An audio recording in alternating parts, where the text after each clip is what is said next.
And we sat down with our kids and we said this. We said, listen,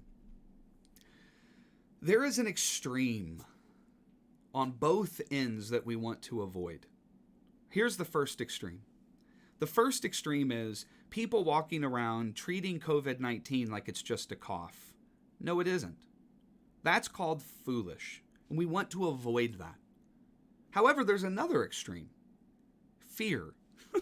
Where people are freaking out. A lot of times they don't even know the way that viruses are transmitted. They just believe that if you are within eyesight, that you're a threat to them. Both extremes, hear me, both extremes are unholy. Both extremes are simply not the way the early church responded to pandemics. And the way the church responded was the way that it ultimately paved the ground for how the gospel would advance after the pandemic started to cease. Like what the church can offer right now, hopefully what they're understanding is that what people are craving is not bigger light shows, is not better preaching, is not, bigger auditoriums. What people are craving is connection. What people are craving is intimacy.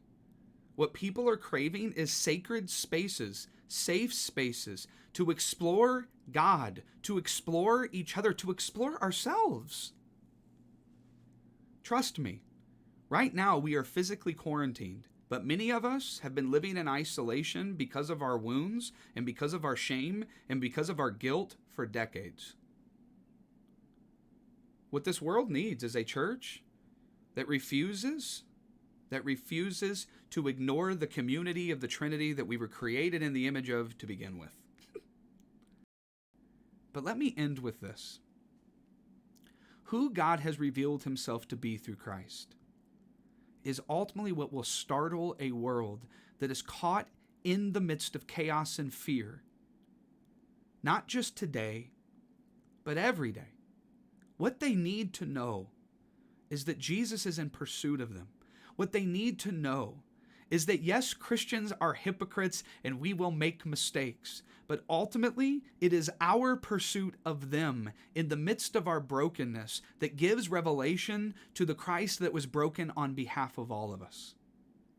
Listen, what this world needs today is more Christians that are not fearful, more Christians that are not foolish, but Christians that are walking in the wisdom of the triune God, that are walking in the light, not given to the darkness and the chaos, but bringing order where there is disorder, bringing healing where there is brokenness, and bringing hope where hopelessness seems to be saturating. I pray that if I looked on any of your social media accounts, that's what I would find. I pray that if I was able to overhear any of your conversations, that's what I would find. I pray that if I was able to sit in any of your church services, that's what I would hear. Because ultimately, that's what the world needs, and that's who Christ is calling us to be.